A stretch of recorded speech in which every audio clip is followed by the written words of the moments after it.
नमस्कार, कैसे हैं? मेरे ख्याल से अच्छे होंगे, अपनी पढ़ाई लिखाई खूब अच्छे से कर रहे होंगे। खंड शिक्षा अधिकारी की वैकेंसी बहुत दिन से पेंडिंग है, सूचना में है कि अब आने वाली है। और इस वैकेंसी को लंबे समय से क्योंकि वेटिंग में रखा गया है, तो इसका फायदा ये होगा कि जो सीट्स हैं वो और जुड़ सकती हैं और बढ़ सकती हैं।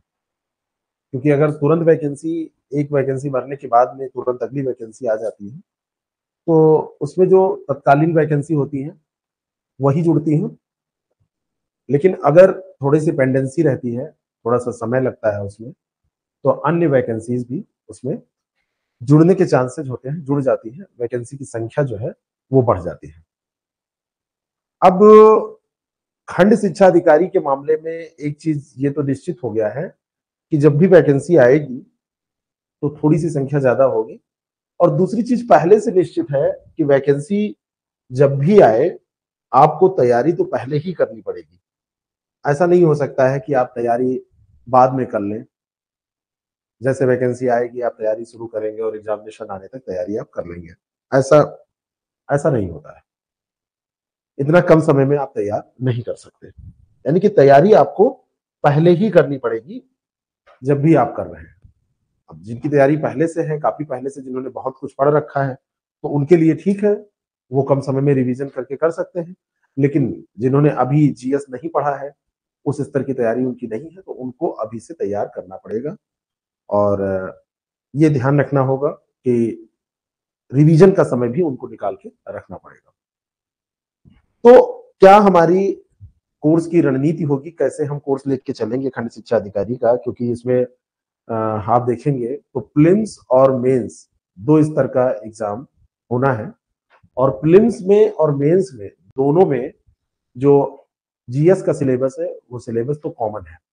लेकिन इस कॉमन सिलेबस के बावजूद भी प्रीलिम्स में जहां आपसे एमसीक्यू बेस्ड क्वेश्चन पूछे जाएंगे, मेंस में आपसे जो क्वेश्चन पूछे जाएंगे वो डिस्क्रिप्टिव क्वेश्चन होंगे। मेंस में जो आपसे क्वेश्चन पूछे जाएंगे उनको आपको लिखना होगा। तो आज के इस क्लास का, ओरिएंटेशन क्लास का उद्देश्य यही है कि मैं आपको समझा सकूं कि खंड शिक्षा की अधिकारी की तैयारी अगर आप करना चाहते हैं तो खंड शिक्षा अधिकारी बनने के लिए आपको सबसे पहले यही डिसाइड करना है कि पढ़ना कैसे है और क्या है। प्रीलिम्स का एग्जाम 120 क्वेश्चन का आपका होगा और एक क्वेश्चन 2.5 मार्क्स का होगा। 300 मार्क्स का ये टोटल पेपर होगा, ये टोटल मार्क्स है। तो इसमें कट-ऑफ के बारे में पहले भी हमने चर्चा की थी कि ऐसे ऐसे कट-ऑफ ये जाता है। आपको एक स्तर बना के चलना होगा। ये देखिए प्रीलिम्स का कट-ऑफ है, तो जो सबसे हाईएस्ट कट-ऑफ इसमें गया ओबीसी का, तो वो 300 में कितना गया, वो 300 में गया 165, है ना। और 300 में 165 जाने का मतलब कितना है, 55% के से थोड़ा सा कम ही ये गया है। 165 क्या 55% पूरा ही है, क्योंकि 300 का 30 हो गया 10%, और हाँ ये 55%। तो 55% मार्क्स पे कट ऑफ चला गया। लेकिन हर बार ये जानने की ऐसा ही जाएगा, ऐसी मतलब ऐसा जरूरी नहीं है, ऐसा आप कह नहीं सकते हैं, दावे के साथ नहीं कह सकते हैं। तो प्रीलिम्स अगर आपको पास करना है तो यहाँ पे टारगेट आपको 60% लेके चलना चाहिए कि कम से कम 60% सवाल आपके सही हो। यानी कि 12×6=72, 72 क्वेश्चन आउट ऑफ 120, 72 क्वेश्चन का आपको टारगेट लेके चलना चाहिए कि इतने क्वेश्चन आपके कम से कम सही हो जाए। ऐसा टारगेट आप लेके चलेंगे। बाकी डिपेंड करता है पेपर पे, पेपर कैसा आएगा, पेपर का नेचर, पेपर का जो सवाल पूछने का तरीका, बहुत सारी चीजें हैं, इस पर ये डिपेंड करेगा। अब इन सारी चीजों को अगर हम समझें तो दो चीजें अभी समझ में आपको आएंगी जो कि आजकल के पेपर के हिसाब से आप समझ सकते हैं। पहली बात आपको समझ में ये आएगी कि आपको कॉन्सेप्ट तो पढ़ना ही है, कॉन्सेप्ट के साथ साथ आपको डेटा पे भी ध्यान देना है। आपको इन दोनों चीजों पर ध्यान देना पड़ेगा, ठीक है। आपको अवधारणात्मक समझ तो विकसित ही करनी है, अवधारणात्मक समझ के साथ साथ आपको आंकड़ों पर भी ध्यान देना है, आंकड़े भी पढ़ने हैं। आंकड़े का मतलब जो फैक्ट्स होते हैं, आंकड़े का मतलब यहाँ पर क्या है, जो भी आप पढ़ते हैं पढ़ाई के दौरान, जो भी तथ्यात्मक जानकारी आपसे अपेक्षित है उनको भी साथ साथ में तैयार करते चले। यहाँ पर आपको पढ़ने के साथ साथ टेस्ट देना भी जरूरी है। जैसे आपने कोई सेगमेंट पढ़ा, एक दो सेगमेंट पढ़ लिए और उससे रिलेटेड एक दो चैप्टर पढ़ लिए, तो उससे रिलेटेड आपने टेस्ट कर लिया। टेस्ट में देखा कि जो आपने पढ़ा है, जो आप पढ़ रहे हैं, उसका कोई लाभ आपको मिल रहा है कि नहीं मिल रहा है, ऐसे।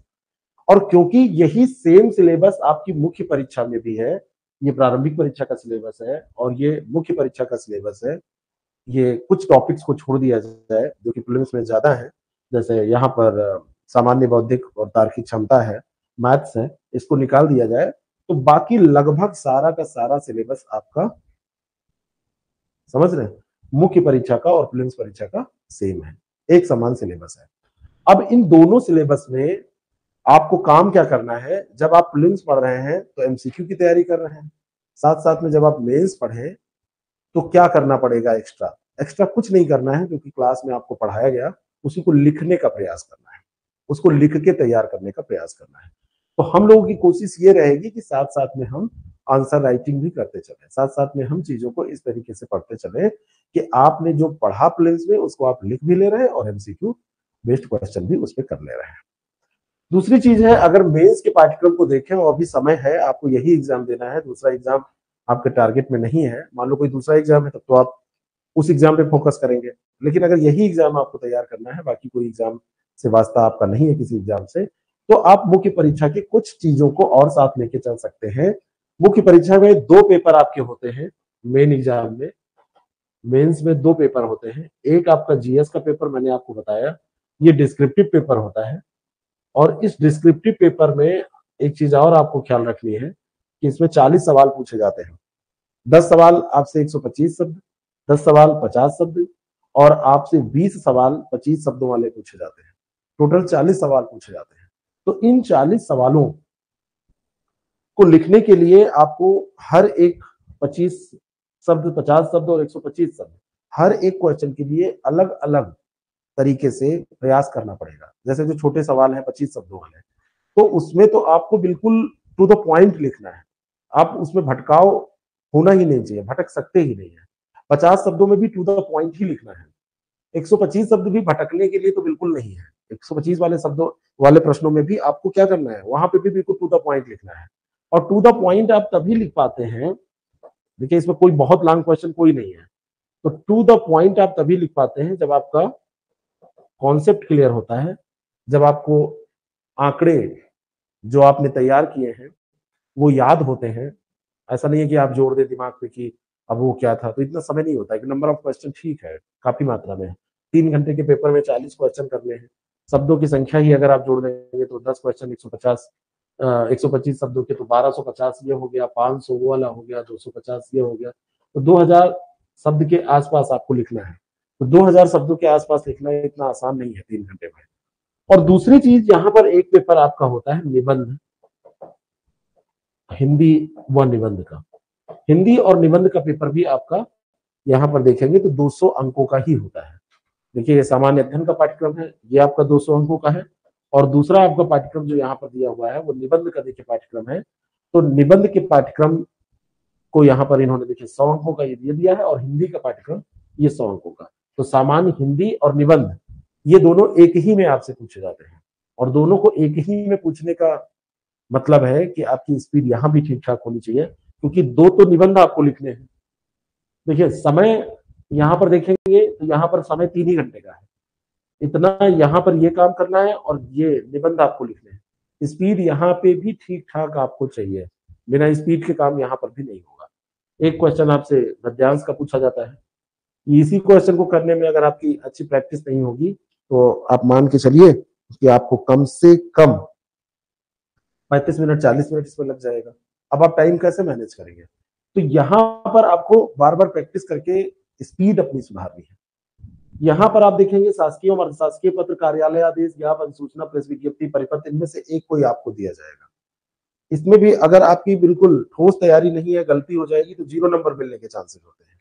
तो इसमें भी आपकी प्रैक्टिस की खूब ज्यादा जरूरत है। ट्रांसलेशन आपको दिया जाएगा, और बाकी ये फुटकर टॉपिक है, इनमें से भी 5 टॉपिक, कोई 5-6 टॉपिक पे सवाल आपसे पूछ लिया जाता है। फुटकर टॉपिक पे भी यहाँ पे सवाल आपसे पूछा जाता है, और ये क्योंकि सारे लिखने योग्य टॉपिक हैं, तो लिखने की स्पीड यहाँ पे ठीक ठाक चाहिए। और ये 2 निबंध, एक सेक्शन में 3, एक सेक्शन में 3, और दोनों से एक एक आपको करने हैं। तो इन दोनों निबंधों को इस तरीके से तैयार करना है कि 700 शब्दों का ये जो निबंध आप लिखें, तो 700 शब्दों में ही पूरी बात आप कह पाने में सक्षम है कि नहीं। 700 शब्दों का निबंध ऐसा नहीं है कि आप 600 शब्दों में लिख दें, 500 शब्दों में लिख दें, 800 शब्दों में लिख दें, 900, 1000 में लिख दें, कुछ भी चलेगा, ऐसा नहीं है। शब्द सीमा देने का मतलब होता है कि उसका पालन करना है। शब्द सीमा का मतलब होता है कि उसका पालन आपको करना है, और उसका पालन करने का मतलब है कि आपको प्रैक्टिस करनी है। आपके विचार आप उतने समय में और उतने शब्दों में व्यक्त कर पाने में सक्षम है कि नहीं है, इसी से काम बनेगा, इसी से बात बनेगी। ऐसा नहीं है कि कुछ भी आप लिख देंगे। तो यहाँ पर भी अभ्यास की पूरी जरूरत है। और मेन एग्जाम में सीधी बात है, मेंस तभी निकलता है जब आप आंसर राइटिंग करते हैं, मेंस तभी निकलता है जब आप प्रैक्टिस करते हैं। प्रीलिम्स में आपको ज्यादा से ज्यादा प्रैक्टिस करके एमसीक्यू सॉल्व करने की कोशिश करनी चाहिए, और मेंस में ज्यादा से ज्यादा लिखने की कोशिश करनी चाहिए। ऐसे नहीं होता है कि आप पढ़ लिए और जाके वहां पर डायरेक्ट लिख देंगे। बहुत सारे लोगों की स्ट्रेटेजी ये रहती है कि हम पढ़ तो रहे हैं सब, लिखना तो हमें आता ही है, हमने बीएड किया है, हमने ग्रेजुएशन किया है, बीएससी किया है, हमने ये डिग्री हासिल की है, ये किया वो किया, तो दुनिया भर की चीजें रहती है। लेकिन अगर उनसे लिखने को कहोगे तो कहेंगे लिखेंगे नहीं। हम सब जानते हैं लिखना, बहुत पेपर लिखे हैं, आपने बहुत पेपर लिखा है, लेकिन कॉम्पिटिटिव एग्जाम और एकेडमिक एग्जाम में थोड़ा सा अंतर होता है, और थोड़ा सा नहीं, अच्छा अंतर होता है, ठीक ठाक अंतर होता है। तो अगर वो अंतर आपको बांटना है तो एक ही उपाय है कि प्रैक्टिस आप करें खुद ज्यादा। तो हमारा प्रयास रहेगा कि जैसे कुछ थोड़ा बहुत हम पढ़ ले, पढ़ने के बाद जैसे निबंध हम लोग लेके अभी चल सकते हैं, और निबंध आप लिख भी सकते हैं, लिखने की भी तैयारी आप कर सकते हैं इसी समय। तो निबंध है या हिंदी है या जीएस का पोर्शन है, पढ़ने के साथ साथ निबंध, हिंदी, जीएस के लेखन का अभ्यास भी आपको करना है अभी से ही। अब जैसे जीएस की जहां तक बात है, सिलेबस बड़ा है, सिलेबस में बहुत सारी चीजें हैं। जीएस में हिस्ट्री है, ज्योग्राफी है, पॉलिटी है, इकोनॉमी है ना, साइंस का पोर्शन है प्रीलिम्स में। मेंस में साइंस नहीं है, मेंस में बस केवल करंट अफेयर और साइंस टेक पूछी जाएगी आपसे। करंट अफेयर में जो साइंस होती है उससे रिलेटेड आपसे प्रश्न पूछे जाएंगे, लेकिन प्रीलिम्स में तो पूरा साइंस है ना, ट्रेडिशनल चीजें भी आपसे पूछी जाएंगी।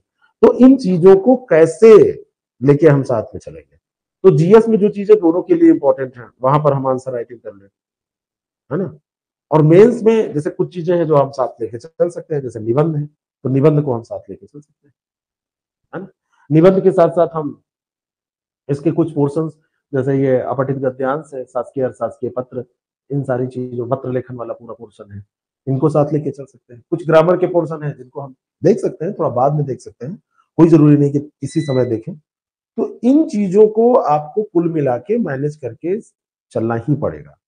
आप ऐसा नहीं कह सकते कि नहीं हम एकदम से कर लेंगे, कोई भी नहीं कर पाता है। जो सेलेक्ट होता है और जो नहीं सेलेक्ट होता है, उसमें बस एक ही अंतर होता है कि सेलेक्ट होने वाला व्यक्ति घर पर प्रैक्टिस करके, अपने कमरे पर अभ्यास करके अपनी उन सारी कमियों को दूर कर लेता है जो कि एग्जामिनेशन हॉल में उससे हो सकती है। और जो वहां पे जाके नहीं लिख पाते या किसी कारणवश उनका तैयार नहीं हो पाता, कंटेंट तैयार नहीं हो पाता, तो उनके साथ यही होता है कि वो घर पे कहीं पर पहले प्रैक्टिस ही नहीं किए हैं, तो लिखने की क्षमता का विकास ही नहीं हुआ है। जब अभ्यास आप नहीं करेंगे तो विकास कहाँ से होगा। अभ्यास आपने किया नहीं, डायरेक्ट जाके वहां लिख रहे हैं, आपको पता ही नहीं है कि चैलेंज क्या आएंगे। आप पहले लिख रहे हैं, आके यहाँ टेस्ट दे रहे हैं, तो वो अलग चीज है ना। रेगुलर आपका अभ्यास हो रहा है, तो इन तरीकों से आप सफलता के करीब पहुंचते हैं। आप प्रैक्टिस कर रहे हैं, लगातार प्रैक्टिस कर रहे हैं, लेकिन अंतर है उस एक साथ प्रैक्टिस करने और लगातार प्रैक्टिस करने में। जैसे मान लीजिए कि कुछ लोग कहते हैं कि हम अभी नहीं, एग्जाम के पहले ही देंगे, टेस्ट दे देंगे। एग्जाम के पहले जो टेस्ट आप देते हैं वो अलग प्रभाव डालते हैं, उनका एक अपना अलग महत्व होता है। लेकिन ये जो प्रभाव है, जो आप रेगुलर करते हैं, साल दर साल करते हैं, पूरे समय करते रहते हैं, वो अलग प्रभाव छोड़ता है। बात समझ में आ रही है। तो इन सारी चीजों को हम लोग साथ लेके चलेंगे। तो यहाँ पे जैसे अभी स्टार्ट हो जाएगा आपका निबंध, यहाँ पर ये वाला हिस्सा, ये वाला हिस्सा, और इसका अभ्यास भी स्टार्ट कर देंगे। और जीएस में भी जो जो पोर्शन हम पढ़ते चलेंगे उसका अभ्यास करते चलेंगे। और इस तरीके से हम पूरा सिलेबस कवर करेंगे। और फिर जैसे यहाँ पे प्रीलिम्स में आप उसको एमसीक्यूज देखते रहेंगे, पुराने पेपर्स देखते रहेंगे, पीवाईक्यूज बहुत ज्यादा इंपॉर्टेंट होते हैं। ठीक इसी तरीके से आप यहाँ पे कुछ टेस्ट आपको मिलते रहेंगे, टेस्ट आप करते रहेंगे। तो इन चीजों को साथ साथ जब लेके आप चलेंगे तो ये मान के चलिए कि जब भी वैकेंसी आएगी तो आपकी तैयारी बिल्कुल अव्वल दर्जे की रहेगी। और आप फॉर्म डालेंगे, एग्जाम देंगे, पास कर जाएंगे। पास करने की तैयारी में आप पूरे रहेंगे। और जो लोग ये सोच रहे हैं कि फॉर्म आएगा तब पढ़ना चालू करेंगे, अभी हम आराम से सोते रहते, सुसुप्तावस्था में रहते हैं, तो उनके साथ समस्या होगी। तो ये हमारा खाका है और आपको बता दिया जाएगा। अभी शुरुआत में हम 1-2 घंटे की क्लास स्टार्ट करेंगे, लेकिन आगे जैसे जैसे समय बढ़ता चला जाएगा हमारे क्लासेस का मतलब विस्तार होता चला जाएगा। अभी एक ही 2 विषय हम शुरू कर रहे हैं, बाद में हम 2-3 विषय भी लेके चल सकते हैं जैसी जरूरत होगी। टारगेट ये रहेगा कि 3-4 महीनों में हम इसको पूरा एक बार आपसे थॉरली तैयारी आपकी करवा लें, आपसे मतलब टेस्ट भी लेके देख लें, आपसे लिखवा भी लें लगभग चीजें, और आप इस स्तर पे पहुंच जाएं कि सिलेबस पूरा आपको पता है, सिलेबस की चीजें पता है, प्रैक्टिस भी आप करते रहें, और जैसे ही अवसर आपको मिले तो आप तुरंत सफल हो। तो ये हमारी योजना है और इसकी क्लासेस अब ऐसे कंटिन्यू चलती रहेंगी। Thank you so much.